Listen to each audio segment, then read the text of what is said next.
जो हमें सुनाई देगा उसी पर ना हम बिलीव करेंगे। चलिए, भारत के 7 नवंबर को अपने राष्ट्रीय गीत वंदे मातरम के 150 वर्ष पूरे होने का जश्न मनाया। ध्यान दीजिएगा, 7 नवंबर को अपने राष्ट्रीय गीत वंदे मातरम के 150 वर्ष पूरे होने का भारत ने जश्न मनाया। यानी पहला स्टेटमेंट आपका सही हो जाएगा।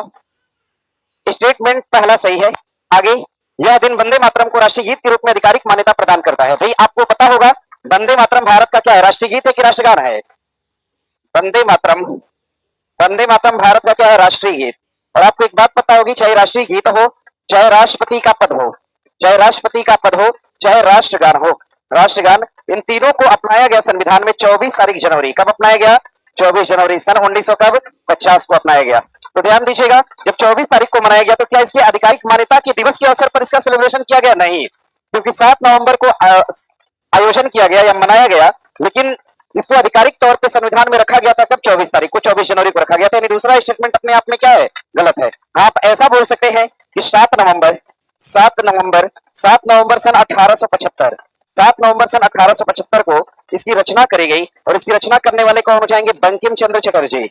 बंकिम चंद्र चटर्जी द्वारा 7 नवंबर को इसकी रचना की गई। और ध्यान दीजिएगा, इन्होंने इसका संपादन किया था। संपादन, इसका संपादन क्या इन्होंने 7 वर्षों बाद यानी 1882 में किया। और इसका वर्णन अपने किस किताब में किया? किताब का नाम क्या हो जाएगा? तो ध्यान दीजिएगा, आनंद मठ में। किसमें किया? आनंद मठ में। इस बात को ध्यान रखेंगे, इसको नोट कर लीजिएगा। स्टेटमेंट पहला सही है, दूसरा गलत है। ठीक कथन पूछा है, केवल एक सही हो जाएगा। लिखिए तो आगे बढ़ा जाए। केवल एक कथन सही है, आगे बढ़े यहां से।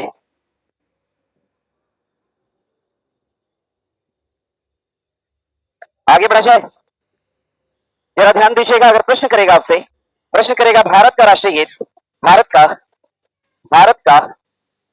का राष्ट्रीय गीत, भारत का राष्ट्रीय गीत क्या जनगण मन बोल रहे हैं भैया? भारत का राष्ट्रीय गीत क्या होगा? वंदे मातरम। भारत का राष्ट्रीय गीत वंदे मातरम। वंदे मातरम इसको सबसे पहली बार गाया गया, पहली बार गाया गया, इसको सबसे पहली बार गाया गया कहां पर? कलकत्ता अधिवेशन। कलकत्ता अधिवेशन में इसको सबसे पहली बार गाया गया, कांग्रेस के कलकत्ता अधिवेशन में। कब? 1896 के अंदर गाया गया। और जब ये गाया गया तो इस समय कलकत्ता अधिवेशन के अध्यक्ष कौन हुआ करते थे? रहीमदुल्लाह। कौन थे? रहीमदुल्लाह सयानी। रहीमदुल्लाह सयानी इसके अध्यक्ष हुआ करते थे। और इन्हीं के समय सबसे पहली बार, ध्यान दीजिएगा, राष्ट्रीय गीत को गाया गया था। राष्ट्रगान पूछेगा तो 1911 और दिल्ली कलकत्ता अधिवेशन में ही गाया गया था। उस समय अध्यक्षता करने वाले कौन थे? विश्व नारायण धर। आगे प्रश्न दिया है कि कानूनी सहायता वितरण यंत्र को मजबूत करने पर राष्ट्रीय सम्मेलन का उद्घाटन ये किसके द्वारा करा गया? राष्ट्रपति, प्रधानमंत्री, मुख्य न्यायाधीश और कानून और न्याय मंत्री। उत्तर क्या हो जाएगा? तो ध्यान दीजिएगा, प्रधानमंत्री। क्या होगा? प्रधानमंत्री। प्रधानमंत्री द्वारा कानूनी सहायता वितरण तंत्र को मजबूत करने पर राष्ट्रीय सम्मेलन का एक उद्घाटन किया गया भारत के प्रधानमंत्री जी द्वारा। जरा ध्यान दीजिएगा। और इस तरह के सम्मेलन का आयोजन कहाँ किया गया? आयोजन, इस सम्मेलन का आयोजन, जब कुछ ना पता हो तो उत्तर क्या लिख देंगे? दिल्ली। क्या लिखेंगे? दिल्ली। हाँ, एकदम उत्तर सही होता है लगभग। अगर आयोजन के संबंध में अगर आपको उत्तर करना है और ऑप्शन में नहीं दिल्ली हो तो चूकना नहीं है, उत्तर लगा देना है। ठीक है, उद्घाटन करा प्रधानमंत्री जी ने। अगर हम प्रधानमंत्री की बात करेंगे, भारत के प्रधानमंत्री कौन है? नरेंद्र मोदी जी। और राष्ट्रपति की बात कर देंगे, राष्ट्रपति की बात करेंगे तो कौन? द्रौपदी मुर्मू। प्रश्न करेगा आपसे, द्रौपदी मुर्मू भारत के राष्ट्रपति के पद पे कौन से नंबर पे है? तो 15वें स्थान पे। कौन से स्थान पर? 15वें। नरेंद्र मोदी जी प्रधानमंत्री चुने गए और लगातार कितने कार्यकाल के लिए? लगातार चौथा कार्यकाल है इनका, तीसरा कार्यकाल है, थर्ड कार्यकाल है। और किस लोकसभा के द्वारा तीसरे प्रधानमंत्री बनाए गए? लोकसभा कौन सी? 18वीं। कौन सी लोकसभा है? 18वीं लोकसभा। देखो, प्रधानमंत्री से ये सवाल एग्जाम में हो सकता है कि प्रधानमंत्री को लगातार तीसरी बार नरेंद्र मोदी जी को प्रधानमंत्री के तौर पर चुना गया और किस लोकसभा के अंतर्गत चुना गया? तो 18वीं लोकसभा। कौन सी लोकसभा? 18वीं। भैया अगर हम बात करेंगे मुख्य न्यायाधीश, तो भारत के 52वें मुख्य न्यायाधीश कौन हो जाएंगे? 52वें। तो ध्यान रखिएगा, बी आर गवई। भारत के 52वें पूछेगा तो बी आर गवई। और 53वें के बारे में बात करेगा, 53वें, तो कौन हो जाएंगे? सूर्यकांत। और ये कहाँ के हैं? हरियाणा। कहां से बिलोंग करते हैं? हरियाणा से। आगे कानून और रहने दीजिएगा। आगे प्रश्न दिया है, उत्तर लगा दीजिएगा भी। आगे प्रश्न है कि निम्नलिखित कथनों पर विचार करिए। नवंबर सन 2025 में हिंदुस्तान एरोनॉटिक्स लिमिटेड ने तेजस नामक एक हल्के लड़ाकू विमान के लिए 113 जेट इंजन खरीदने हेतु एरोस्पेस के साथ एक समझौता किया है। समझौता किसके साथ हुआ है? एरोस्पेस के साथ। ये क्वेश्चन था क्वेश्चन कि तेजस नामक एक विमान, ठीक है, ध्यान दीजिएगा, एक लड़ाकू विमान, ये किसके द्वारा बनाया गया? तो हिंदुस्तान एरोनॉटिक्स लिमिटेड। यही क्वेश्चन था ना कल। देखो हमने थोड़ा सा इसको बदलाव किया है। हिंदुस्तान एरोनॉटिक्स द्वारा इसको बनाया गया एक प्रकार का हल्का लड़ाकू विमान है जिसके लिए 113 जेट इंजन खरीदने हेतु एरोस्पेस के साथ क्या करा गया, तो समझौता करा गया। आगे जीई एरोस्पेस एक अमेरिकी कंपनी है, कंपनी कहाँ की है, अमेरिकी, यानी कि तेजस को बनाने के लिए भारत ने समझौता किसके साथ किया, तो अमेरिका के साथ किया। अब जरा ध्यान दीजिएगा, उत्तर अपने आप में दोनों सही है, लिखिएगा पहला और दूसरा दोनों सही। हिंदुस्तान एरोनॉटिक्स लिमिटेड की बात करते हैं, एचएएल, इसको हम क्या बोलते हैं, एचएएल बोलेंगे। हिंदुस्तान एरोनॉटिक्स लिमिटेड, इसका हेडक्वार्टर कहां पे हो जाएगा, बेंगलुरु। इसका हेडक्वार्टर कहां पे है, बेंगलुरु के अंदर इसका हेडक्वार्टर है। और इसको भारत में, ध्यान दीजिएगा, भारत में, इसको भारत में महारत्न का दर्जा दिया गया है, महारत्न। और भारत की कौन सी महारत्न कंपनी है, तो 14वीं है। कौन सी है, 14वीं महारत्न कंपनी है। बनाइए, हिंदुस्तान एरोनॉटिक्स लिमिटेड महारत्न कंपनी का दर्जा दिया गया, और कौन से नंबर की महारत्न कंपनी है, तो 14। भारत में कुल महारत्न कंपनियों की संख्या कितनी हो जाएगी, तो 14 हो जाएगी। आगे प्रश्न दिया है कि हाल ही में संयुक्त राज्य अमेरिका ने किस देश का अस्थायी संरक्षित दर्जा समाप्त कर दिया, सीरिया, दक्षिण सूडान, यमन या दक्षिण अफ्रीका। क्या होगा, सूडान। दक्षिण, आवाज नहीं जा रही, अच्छा अब जा रही आवाज, अब ठीक है, सही है भाई। हाल ही में संयुक्त राज्य अमेरिका ने किस देश का अस्थायी संरक्षित दर्जा, यानी टीटीएस, ध्यान दीजिएगा, टीपीएस है, टीपीएस, टीपी और एस, टीपीएस एक प्रकार का, ध्यान दीजिएगा, अस्थायी निवासी का दर्जा था, ये अमेरिका प्रदान करता है, अमेरिका प्रदान करता है। और टीटीएस को सबसे पहली बार अमेरिका ने सन 1990 में लाया था। अमेरिका ने घोषणा किया कि देश जो कि क्या हो, संवेदनशील हो, ऐसा देश जो संवेदनशील हो। संवेदनशील का मतलब जहां पर कभी आतंकी हमला हो जाए, कुछ भी हो जाए, और वहां के नागरिकों को उससे नुकसान हो, नागरिक अगर उस देश में वापस न लौटना चाहे, तो अमेरिका उन नागरिकों को क्या करेगा, रोजगार देगा, अपने यहाँ उनको रोजगार देगा, और रोजगार ही नहीं, उनको अपने यहाँ का स्थायी निवासी भी बनाएगा। इस तरह का एक एग्रीमेंट साइन किया था अमेरिका ने सन 1990 में, जिसको टीपीएस के नाम से जाना गया। इस टीपीएस से बाहर किसको कर दिया, तो दक्षिणी सूडान को कर दिया। ठीक है, साउंड में इको है, ऐसा मुझे भी अब महसूस हो रहा है। हाँ, इधर से आवाज खेल टकरा के फिर वापस आ रही है। हाँ ऐसा है, चलिए ठीक है, इसको बना लीजिएगा। अच्छा हाँ, ये भी है, फैन नहीं चल रहा है, क्योंकि जब ये सारा कुछ सेटअप लगा था तो उस समय फैन था, चल रहा था, तो फैन चलने की वजह से इको नहीं था। अब थोड़ा सा कुछ ना कुछ ठीक है, हो जाएगा। अरे कैसे ठंडी एकदम पड़ेगी तब, इसका कोई स्थायी उपाय ढूंढना होगा ना। चलिए इसको बना लीजिएगा, आगे बढ़े, यहां से उत्तर लगा लीजिएगा, दक्षिणी सूडान। दक्षिणी सूडान की राजधानी कहां पे हो जाएगी, जुबा। इसकी कैपिटल का नाम क्या है, जुबा। और भैया एक बात आपने सुना होगा, यूएनओ, संयुक्त राष्ट्र संघ, यूएनओ के अंदर कुल शामिल देशों की संख्या कितनी है, 193, और 193वां देश कौन सा है, साउथ सूडान 193वां देश हो जाएगा, जिसकी कैपिटल कहां पे है, तो जुबा है। आगे प्रश्न दिया है कि tropical forest for ever facility, यानी TFF के संदर्भ में निम्नलिखित में से कौन सा सही है। इसे COP 30 लीडर समिट में लॉन्च किया गया, बात अपने आप में क्या है, सही है। ध्यान दीजिएगा, फॉरेस्ट फॉर एवर फैसिलिटी को लॉन्च किया गया किसमें, किस बैठक के दौरान, तो COP 30 में। कहां पे लॉन्च किया गया, COP 30, और COP 30 नामक बैठक का आयोजन कहां करा गया, तो ब्राजील के अंदर। ठीक है, कॉन्फ्रेंस ऑफ पार्टी की 30वीं बैठक का आयोजन कहां पर, ब्राजील, और कॉन्फ्रेंस ऑफ पार्टी की 29वीं बैठक का आयोजन कहां पर, बाकू अजरबैजान के अंदर। और COP की अगर हम बात करते हैं 28वीं बैठक का आयोजन कहां पे करा गया, तो दुबई या यूएई। COP की 27वीं बैठक का आयोजन कहां करा गया, तो इजिप्ट में। कहां किया गया, इजिप्ट में किया गया। आगे इसका ठीक उत्तर क्या हो जाएगा, एक और दो दोनों बना लीजिएगा भैया। और हमने बताया था, कहा गया, प्रधानमंत्री द्वारा घोषणा किया गया कि 500 गीगावाट, कितना गीगावाट, 500 गीगावाट, 500 गीगावाट ऊर्जा लक्ष्य रखा इन्होंने, कब तक का रखा, सन 2023 तक का। और इसकी घोषणा प्रधानमंत्री ने कहां से किया था, इसकी घोषणा करा था कॉन्फ्रेंस ऑफ पार्टी 26 से, और इसका आयोजन कहां पर, ग्लासगो में। कहां पर, ग्लासगो में। ध्यान दीजिएगा, मैंने इसको कई बार लिखवा चुके हैं इसको। ठीक है, 500 गीगावाट का लक्ष्य कब तक रखा गया, सन 2023 तक। कब तक रखा गया, सन 2023 तक रखा गया। आगे, और नवीकरणीय ऊर्जा वर्तमान में कितना पहुंची है, तो ध्यान दीजिएगा, मई के डाटा के अनुसार, अगर मई का डाटा देखेंगे अगर हम सन 2025 का, तो मई के डाटा के अनुसार कितना पहुंचे, 226 गीगावाट। कितना पहुंच गई है, 226 समथिंग कुछ गीगावाट है, 226 गीगावाट के आसपास ऊर्जा पहुंच गई है। और 2030 तक का लक्ष्य रखा गया है 500 गीगावाट नवीकरणीय ऊर्जा। चलिए बढ़ेंगे आगे, इसका उत्तर लगा लीजिएगा, एक और दोनों। आगे प्रश्न है, नवंबर सन 2025 में ऐतिहासिक बाली यात्रा उत्सव कहां पर, ओडिशा। कहां पर, ओडिशा।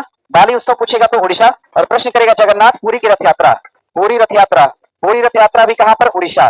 पूरी रथ यात्रा कहां पर, उड़ीसा। कर्नाटक के अंदर बेंगलुरु, क्या है, Bengaluru. Air India show, Asia का सबसे बड़ा एयर शो कहां पर, बेंगलुरु के अंदर। और दलहन पर समिट कहां पर, बेंगलुरु। और मोटा अनाज पे समिट भी कहां पर, बेंगलुरु के अंदर। कैंपेगौड़ा एयरपोर्ट कहां पर, बेंगलुरु। और विंग्स इंडिया में अवार्ड प्राप्त करने वाला एयरपोर्ट कौन सा, कैंपेगौड़ा, जिसकी अवस्थिति कहां पर, बेंगलुरु। साइबर शहर कौन सा, बेंगलुरु। केरल की बात करते हैं, हेल्थ में, SDG में, सेक्स रेशियो में, इन सभी में टॉप पे कौन है, केरल। विजिंझाम जो बंदरगाह है, इसकी अवस्थिति कहां पर, केरल। और केरल में कहां पर, तिरुवनंतपुरम में। कहां पर, तिरुवनंतपुरम। पश्चिम बंगाल की राजधानी कहां पर, कोलकाता। अंडर वाटर मेट्रो कहां पर, कोलकाता। ध्यान रखिए, सोलर ट्री कहां पर, वेस्ट बंगाल। कहां पर, वेस्ट बंगाल। उत्तर क्या होगा, ए हो जाएगा। आगे प्रश्न है, भारतीय हॉकी के शताब्दी वर्ष के संबंध में निम्नलिखित तथ्यों पर विचार करिए।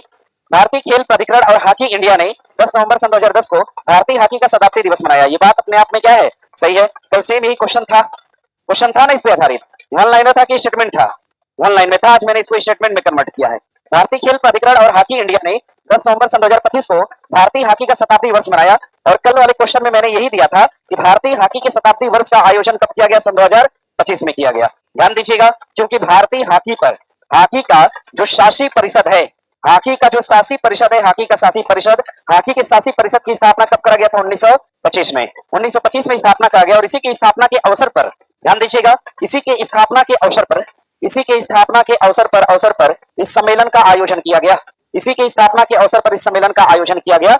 लेकिन दिया क्या है, यह अवसर हॉकी में पहले ओलंपिक स्वर्ण पदक, भैया स्वर्ण पदक नहीं, शासी परिषद की स्थापना के समय, यानी दूसरा स्टेटमेंट क्या है, गलत है। पहला हॉकी ने स्वर्ण पदक जीता 1928 में। कब जीता, 1928 में जीता। तो स्वर्ण पदक भी अगर कोई सम्मेलन होना होगा तो कब होगा, 2028 में होगा।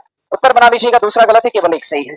आगे प्रश्न दिया है कि निम्नलिखित में से कौन सा देश 14 अक्टूबर 2025 को अंतर्राष्ट्रीय प्राकृतिक संरक्षण यानी आईयूसीएन का 90वां सदस्य बना। कौन बना, तुवालू बना। कौन बन गया, तुवालू। और तुवालू की अवस्थिति पूछेगा, अवस्थिति, इस तुवालू नामक देश की अवस्थिति कहां पर, हवाई द्वीप का नाम सुना है, हवाई द्वीप के पास, हवाई द्वीप के पास इसकी अवस्थिति, हवाई द्वीप के पास। और हवाई द्वीप के पास इसकी अवस्थिति किस महासागर के अंदर है, तो प्रशांत महासागर। कौन सा, प्रशांत महासागर। प्रशांत महासागर हवाई द्वीप के पास इसकी अवस्थिति हो जाएगी। ध्यान दीजिएगा, अगर हम आयुषीएन की बात करते हैं, आयुषीएन की स्थापना होती है, आयुषीएन की स्थापना होती है सन 1948। आयुषीएन का मुख्यालय कहां पे हो जाएगा, स्विट्जरलैंड के अंदर। कहां पर, स्विट्जरलैंड स्विट्जरलैंड के अंदर इसका हेडक्वार्टर हो जाएगा। और ध्यान रखिएगा, रेड डाटा बुक कौन जारी करता है, रेड डेटा बुक ये जारी कौन करेगा, तो आयुषीएन जारी करेगा। विलुप्त प्राय के लिए एक सूची बनाई जाती है, उसको क्या कहा जाता है, रेड डेटा बुक कहा जाता है। उत्तर लगा लीजिएगा बी।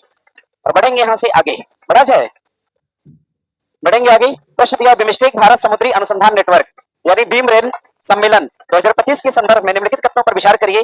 बिमस्टेक का समुद्री अनुसंधान नेटवर्क सम्मेलन यह भारत का पहला द्विवार्षिक सम्मेलन था। बात अपने आप में क्या है, सही है।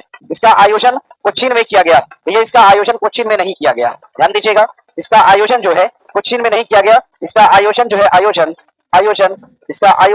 इसका आयोजन किया गया कहां पर, तो ध्यान दीजिएगा, इसका आयोजन करा गया शायद ओमान में। एक बार देख लीजिएगा, कंफर्म नहीं है मुझे, दो आंसर आ रहा है, जापान का तट या ओमान का तट। अब देखो कंफर्म नहीं है मुझे, फिलहाल हम थोड़ा सा स्किप करके रखते हैं, आप लोग देखिएगा इसको, ठीक है। उत्तर लगा लीजिएगा, दूसरा उत्तर गलत है आपका, आंसर हो जाएगा केवल एक।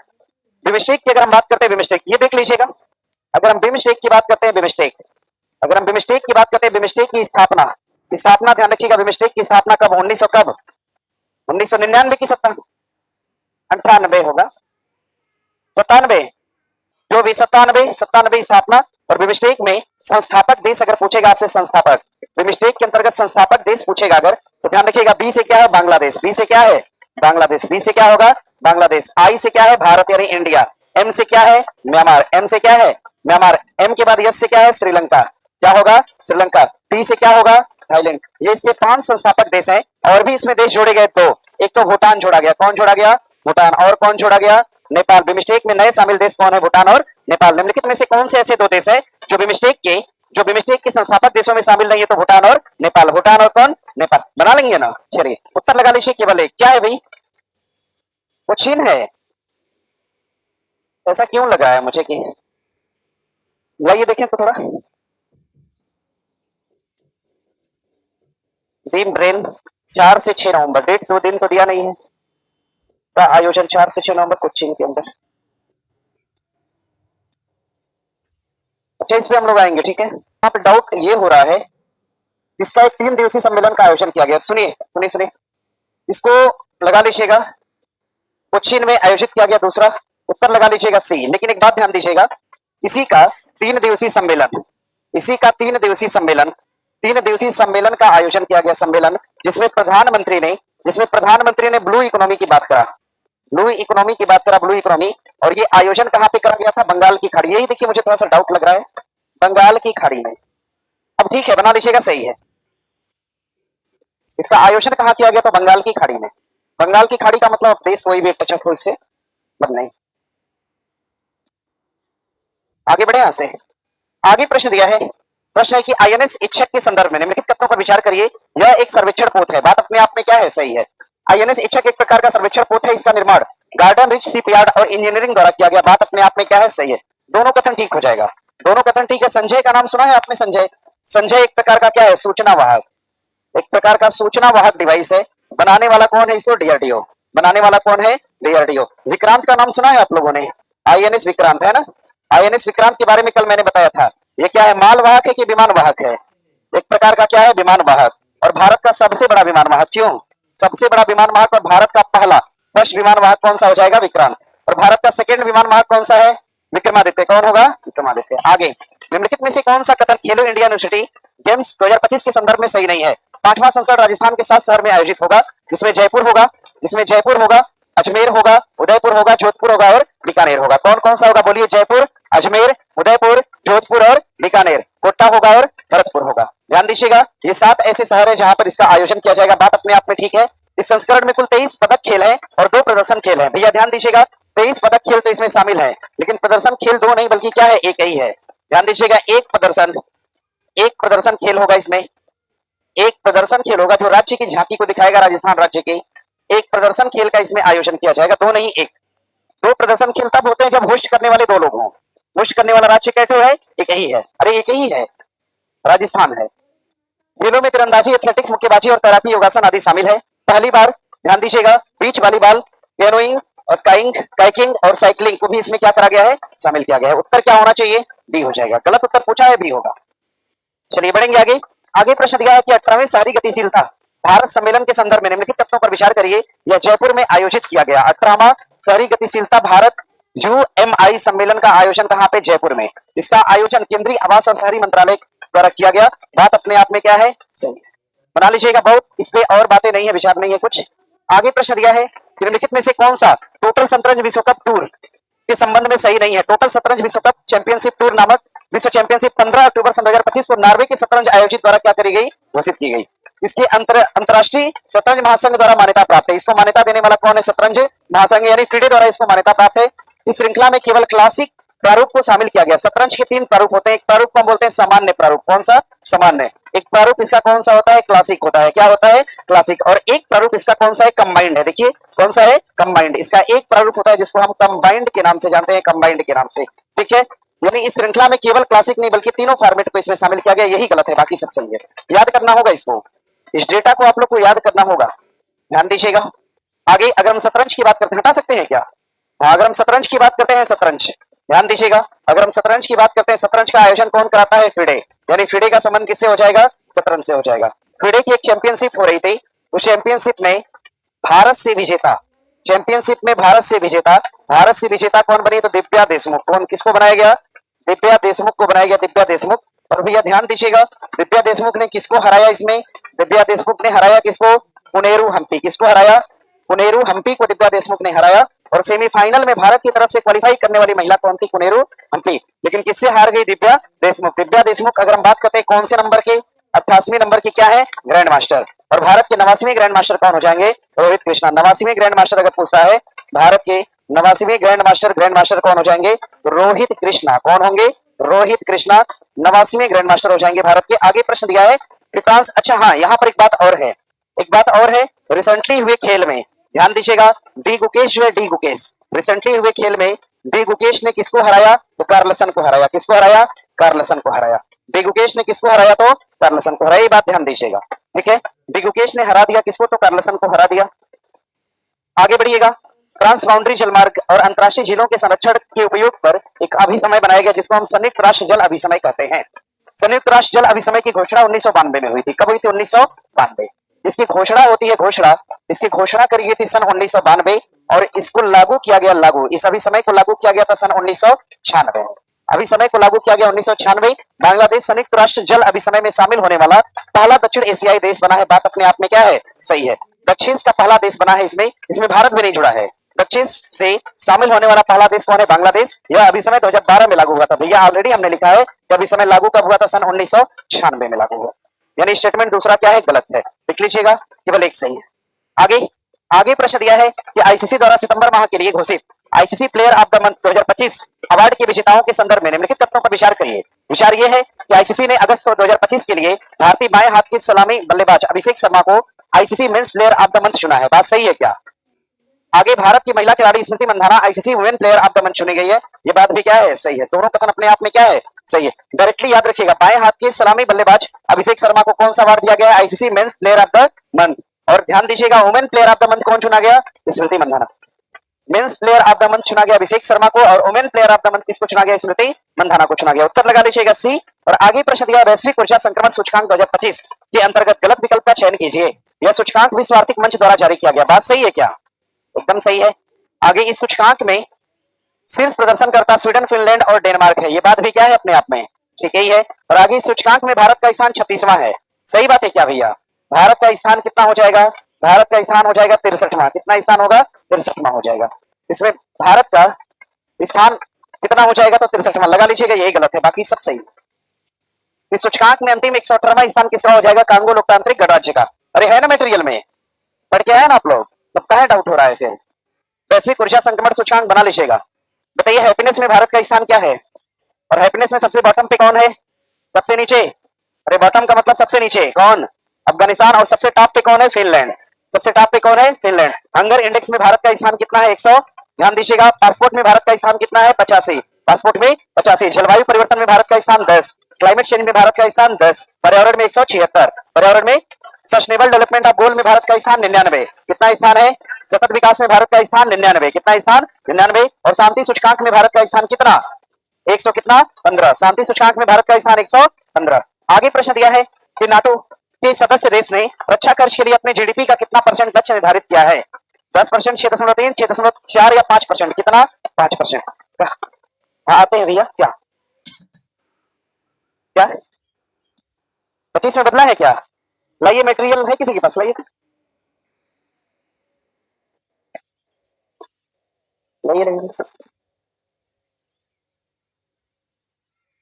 2024 में 63वें स्थान पे है। अच्छा क्या लिखा है, 25 है, ओके।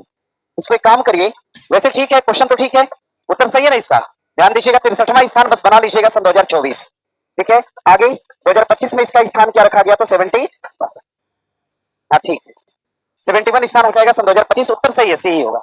आगे बढ़िएगा, आगे प्रश्न दिया है कि नाटो के सदस्य देशों ने रक्षा खर्च के लिए अपने जीडीपी का कितना परसेंट लक्ष्य निर्धारित किया है, तो 5%। कितना परसेंट, 5% टारगेट निर्धारित किया है नाटो के सदस्य देशों ने। अगर हम नाटो की बात करेंगे, अगर हम नाटो की जरा सी बात करेंगे, नाटो की एक समिट सन 2024 वाली, ये कहां पर होती है, अमेरिका। कहां पर होती है, अमेरिका। लेकिन नाटो की समिट सन 2025 वाली कहां पर, नीदरलैंड के अंदर। कहां पर, नीदरलैंड के अंदर। जिसकी अध्यक्षता कौन करेगा, मार्क रूटे। कौन करेंगे, मार्क रूटे। नाटो में शामिल देशों की संख्या कितनी है, 32। 32वां शामिल देश कौन सा है, स्वीडन। और स्वीडन को कब शामिल किया गया, सन 2024 में। आगे मार्च 2024 में शामिल किया गया। आगे नाटो ने कितना रक्षा खर्च बताया, तो 5%। कितना बताया, 5%। रक्षा खर्च अपने जीडीपी का कितना बताया, तो 5%। अगर रक्षा खर्च की बात करेंगे तो भारत का सर्वाधिक व्यय, भारत अपना सर्वाधिक व्यय ये किस मद पर करता है, किस मद पर, तो रक्षा पर। कहां पर करता है, रक्षा। भारत का सर्वाधिक पैसा यानी बजट के दौरान सर्वाधिक पैसा कहां पे खर्च होता है, तो रक्षा पर खर्च होता है। इसको बना लीजिएगा। आगे बढ़ेंगे यहां से, और कहा गया कि सन 2025 का जो साल है रक्षा में हम और सुधार करेंगे। 2025 का साल जो है रक्षा सुधारों का साल है। कैसा वर्ष है, रक्षा सुधारों का वर्ष है 2025, रक्षा सुधारों का वर्ष। बना लीजिएगा। आगे प्रश्न दिया है नाटो शिखर, अच्छा दे दिया है, नाटो शिखर सम्मेलन 2025 के संदर्भ में सही कथन का चयन करिए। नाटो का सम्मेलन 2025 में अलास्का संयुक्त राज्य अमेरिका में हुआ, सही है। कहां पर, नीदरलैंड के अंदर। नीदरलैंड के अंदर इसका आयोजन, और आयोजन के अध्यक्ष कौन हो जाएंगे, मार्क रूटे। कौन होंगे, मार्क रूटे। आगे नाटो द्वारा अपने जीडीपी का 3.5% सेना पर और 1.5% साइबर सुरक्षा और बुनियादी ढांचे पर होगा। बात अपने आप में क्या है, सही है। नाटो 2025 से संबंधित रिपोर्ट की समीक्षा सन 2030 में की जाएगी। तो यह 30 में नहीं बल्कि कब होगी, सन 2029 में। कब होगी, सन 2029 में होगी समीक्षा। नाटो में नवीनतम शामिल देश स्वीडन है, जिसे 2025 में, 25 में नहीं बल्कि स्वीडन को शामिल किया गया सन 2024 में। सब तो गलत लग रहा है, सही पूछा है, हाँ भी सही है। आगे बढ़िएगा। आगे प्रश्न दिया है कि निम्नलिखित में से किस देश का संबंध खाड़ी सहयोग परिषद यानी जीसीसी से नहीं है। खाड़ी सहयोग परिषद में यूनाइटेड अरब अमीरात के सभी 7 एमिरेट शामिल हैं। समझ गए, सभी 7 अमीरात को इसमें जोड़ा गया है, बाकी अन्य कोई देश इसमें शामिल नहीं है। जब अमीरात शामिल है तो क्या सिंगापुर अमीरात में आता है, नहीं आता है। सीधे उत्तर हो जाएगा सिंगापुर। बना लीजिएगा। और सिंगापुर की अगर हम बात करते हैं, भारत में सर्वाधिक फॉरेन डायरेक्ट इन्वेस्टमेंट कहां से आता है, सिंगापुर में। सिंगापुर से भारत में सर्वाधिक एफडीआई, भारत में सर्वाधिक एफडीआई ये कहां से आता है, सिंगापुर। भैया हमने बताया था कि बजट के दौरान बीमा क्षेत्र की एफडीआई 74% से बढ़ाकर कितना कर दिया? 100%। बजट सत्र के दौरान बीमा क्षेत्र की एफडीआई 74 से बढ़ा के कितना कर दिया? 100%। और एफडीआई की बात करते हैं, सर्वाधिक एफडीआई गेन करने वाला देश कौन है? अमेरिका। कौन सा देश है? अमेरिका। और भारत का कौन सा राज्य सर्वाधिक एफडीआई प्राप्त करता है? कौन प्राप्त करेगा? महाराष्ट्र करेगा। ओमान की बात करते हैं, ओमान में एक जगह है जिसका नाम है मस्कट। क्या नाम है? मस्कट। ओमान के मस्कट की बात करते हैं तो 8वां हिंद महासागर सम्मेलन, कौन सा? 8वां हिंद महासागर सम्मेलन का आयोजन कहां पर? मस्कट। और यूनाइटेड अरब अमीरात यानी यूएई की अगर हम बात करते हैं तो विश्व सरकार शिखर सम्मेलन, विश्व सरकार शिखर सम्मेलन और कब का? तो सन 2025 का आयोजन कहां पर? दुबई के अंदर। और कॉन्फ्रेंस ऑफ पार्टी की 28वीं बैठक भी कहां पर? दुबई के अंदर। ध्यान दीजिएगा। आगे प्रश्न दिया है कि 51वां G7 शिखर सम्मेलन 2025 के संबंध में कथनों पर विचार करिए। इसका आयोजन 15 से 17 जून रिंगसन कनाडा में, जो भी है ठीक ही लिखा है, ठीक है। हाँ, आगे इस सत्र की अध्यक्षता मार्क कानी द्वारा की गई। मार्क कानी लिखा है, सत्र है ये सत्र। सत्र की अध्यक्षता करने वाले कौन हो जाएंगे? मार्क कानी। 2025 में प्रधानमंत्री नरेंद्र मोदी ने G7 के आउटरीच, क्या होगा? आउटरीच। G7 के आउटरीच सत्र में क्या किया? भाग लिया। और इस सत्र में प्रधानमंत्री मोदी ने नवीकरणीय ऊर्जा पर क्या किया? भाषण दिया। सभी कथन अपने आप में क्या है? सही है। कौन सा उत्तर गलत है? गलत कथन का चयन करिए, इनमें से कोई नहीं। क्यों चाहिए? बना था ठीक है, सब चालाक हो गया है आज के जमाने में, ठीक है। हाँ, करंट अफेयर को लेके अब मेरे सर पे मत बैठना कि ठीक है करंट अफेयर अब पढ़ लिए हैं तो रिवीजन होगा तो हम इसमें अनियमितता करेंगे, भूलते हुए भी टाइम नहीं लगेगा, समझ रहे हो ना। हाँ, थोड़ा सा पुराना डिस्कशन देना बंद करेंगे, सब भूल जाएगा। G7 की बात करेंगे तो भैया बना लेंगे ना। G7 की समिट सन 2024 वाली कहां पर? सन 2024 वाली कहां पर? इटली में नहीं थे? कहां पर? इटली। अरे यार, ई भूल जाओगे बताओ, ठीक है। भारत का कितना पुराना रिश्ता है इटली से? कितना था? ध्यान दीजिएगा। चलिए आगे बढ़े, यहां से आगे बढ़ेंगे और आगे दिया। और जब से इटली गए प्रधानमंत्री तब से कुछ न कुछ उल्टा पुल्टा कर ही रहे हैं। भाषण में गाना गा दे रहे हैं, बताइए। चलिए, क्या चीज? क्या? हाँ हाँ, ये भी है। ये तो मैंने बताया था कि जो इसकी किताब थी जॉर्जिया मेलोडी की, उसकी किताब पर एक प्रस्तावना लिखा गया और उसको लिखने वाले नरेंद्र मोदी जी, समझ रहे हो। तो अरे सबके बस की बात नहीं है जी, किसी के ऊपर किताब बन जाए, किसी के ऊपर ट्रेन चल जाए, मतलब ये समझ लेना, मतलब हम लोग से परे है, मतलब हम बेरोजगार लोगों से परे है ये सब चीज। ये सब नेता ही कर सकते हैं, ठीक है। देश का युवा खाली पड़ेगा बस। चलिए, पहला संयुक्त राष्ट्र अंतर्राष्ट्रीय ग्लेशियर संरक्षण सम्मेलन 2025 का आयोजन किसके द्वारा किया गया? इसरो और नासा, यूनेस्को और डब्ल्यूएमओ, यही है ना। हाँ, यूनेस्को और कौन? डब्ल्यूएमओ। डब्ल्यूएमओ वर्ल्ड स्तर पे मौसम के लिए एक ऑर्गेनाइजेशन है जिसका मुख्यालय लंदन में है। इतनी बात ध्यान दीजिएगा। इसरो नासा की बात करते हैं तो निसार पता ही होगा आपको। निसार एक प्रकार का सैटेलाइट है, उपग्रह है, इसरो और किसके द्वारा? नासा। स्पेस और ईएसए का देखो कोई कॉम्बिनेशन नहीं है, कोई बॉन्डिंग नहीं है। ईएसए एक प्रकार की यूरोप की कंपनी है और स्पेस एक्स कहां की कंपनी है? तो अमेरिका। अमेरिका की एक प्रकार की प्राइवेट स्पेस कंपनी है। बाकी डब्ल्यूटीओ की बात करते हैं, स्थापना होती है, स्थापना डब्ल्यूटीओ की स्थापना कब होती है? 1995। नागोजी एंकोजो इवेला इसके अध्यक्ष।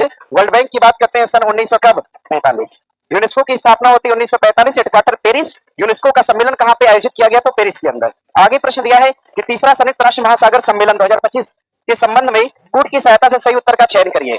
इसका आयोजन नीस फ्रांस में किया गया। नीस कहां पे किया गया? तो फ्रांस में किया गया। स्टेटमेंट अपने आप में क्या है? कुछ दिक्कत हो गया था क्या?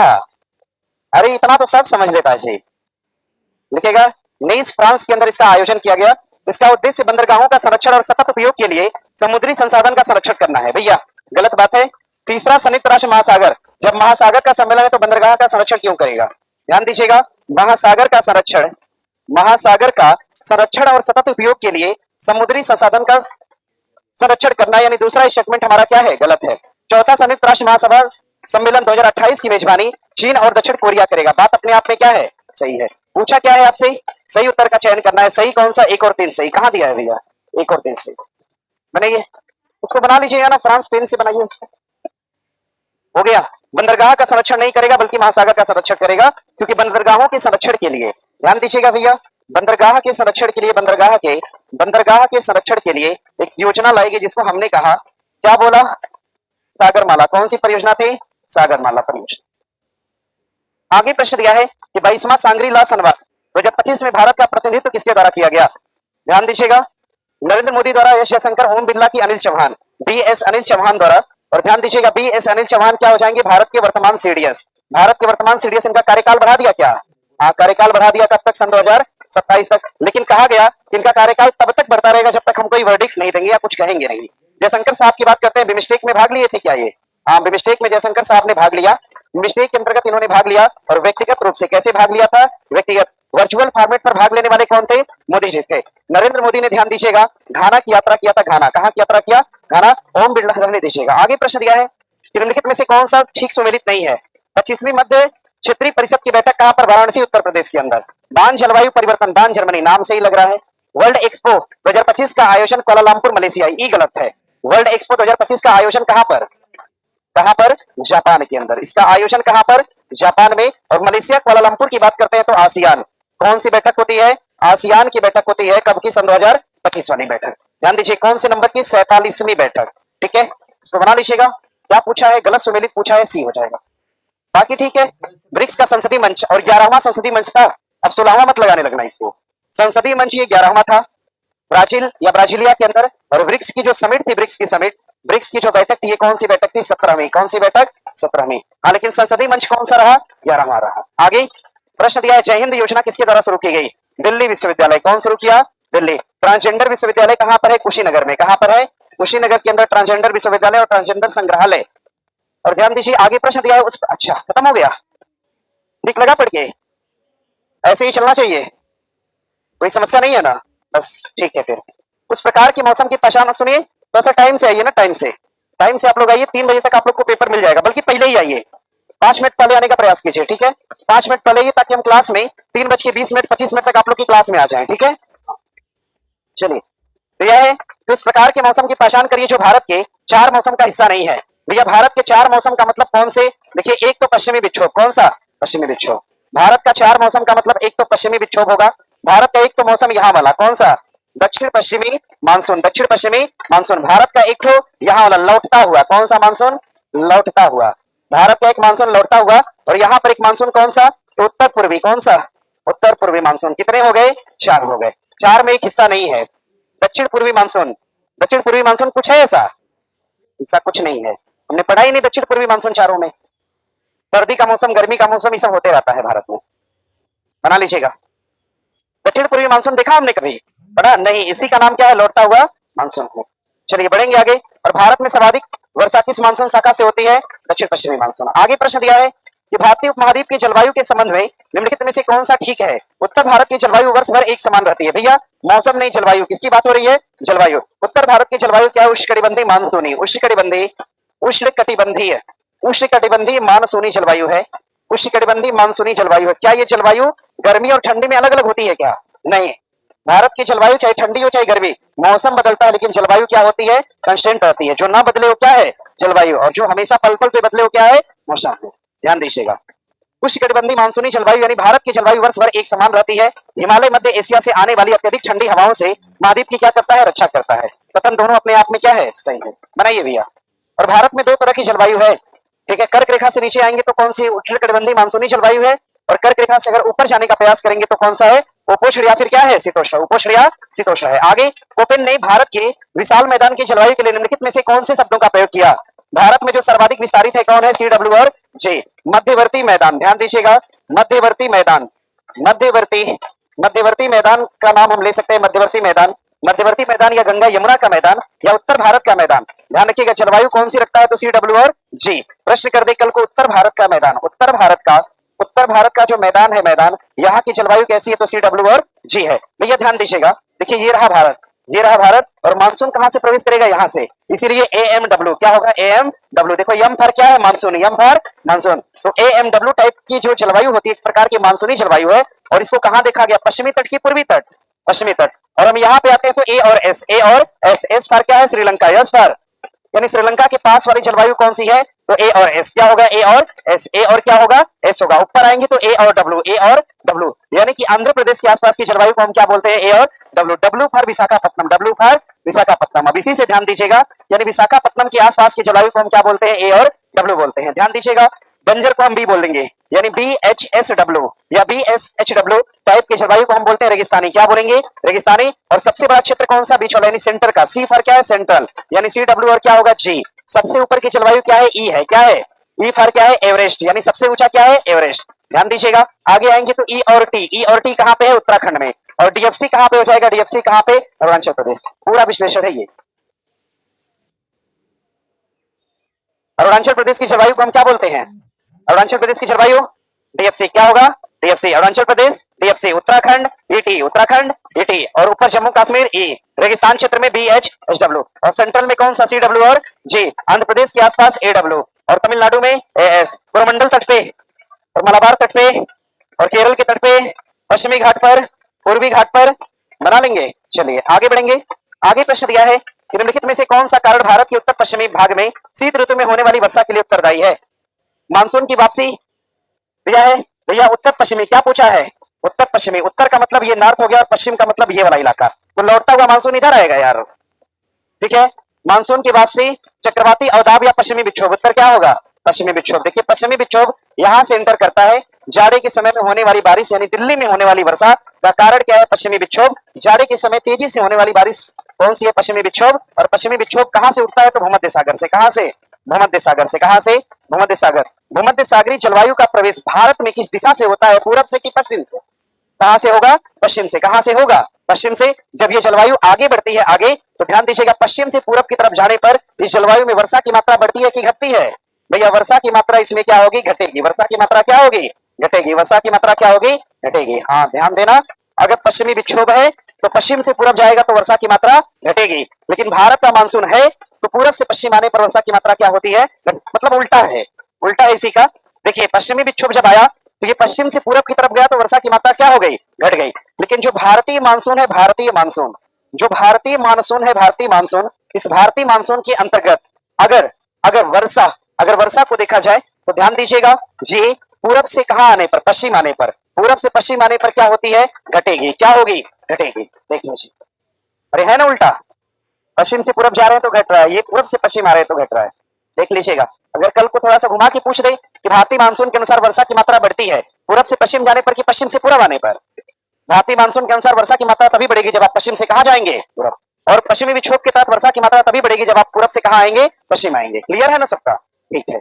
आगे प्रश्न दिया है, भारत के उत्तर पश्चिमी मैदान में पश्चिमी विक्षोभ से जाड़े में होने वाली वर्षा का क्रमशः कम होती है। देखो आई गया, पश्चिमी विक्षोभ से जो बारिश होती है ये लगातार धीरे धीरे कम होती है। कहां जाने पर? पश्चिम से कहा? पूरब जाने पर। पश्चिम से कहा जाने पर? पूरब जाने पर। बना लेंगे ना। चलिए आगे, भारत में निवर्तन मानसून का मौसम इनमें से किस महीने में? निवर्तन का मतलब क्या है? लौटना। निवर्तन का मतलब क्या है? लौटना। मानसून का निवर्तन, देखिए मानसून प्रवेश, मानसून प्रवेश कहां से करता है? प्रवेश, मानसून प्रवेश करता है केरल के तट से। इस मानसून का नाम हो जाएगा दक्षिण पश्चिमी मानसून। मानसून का नाम क्या है? दक्षिण पश्चिमी मानसून। केरल के तट से ही प्रवेश करेगा और ये धीरे धीरे आगे बढ़ता है। आगे जब ये आगे बढ़ेगा तो आगे बढ़ेगा उत्तर भारत में, तो 15 सितंबर के बाद, कब? 15 सितंबर के बाद धीरे धीरे यहाँ से लौटना क्या करता है? शुरू कर देता है। जब ये यहाँ से लौटना शुरू करता है तो इसमें एक मानसूनी शाखा मिलती है जिसको हम उत्तर पूर्वी बोलते हैं। क्या बोलते हैं? उत्तर पूर्वी शाखा इसमें जुड़ती है, उत्तर पूर्वी शाखा। और यही उत्तर पूर्वी शाखा जब आगे बढ़ती है तो ये मेघालय के पठार से आके टकराती है, मेघालय की पहाड़ी से आके टकराएगी तो चेरापूंजी के अंदर सबसे अधिक बारिश होगी। फिर यहाँ से ये मानसून चलता है, पानी इसका कम हो जाता है। जब ये मानसून यहाँ से आगे बढ़ेगा तो इसको हम लौटता हुआ मानसून क्या बोलते हैं? लौटता हुआ, इसको हम लौटता हुआ मानसून कहेंगे। तो ये लौटता हुआ मानसून पानी कहां से लेगा भैया? बंगाल से। और कहां पे आके टकराएगा? तमिलनाडु में टकराएगा। ठीक है, बना लीजिएगा। यानी कि लौटती है कब? सितंबर, हमने बताया। अक्टूबर से कब? बना लीजिएगा।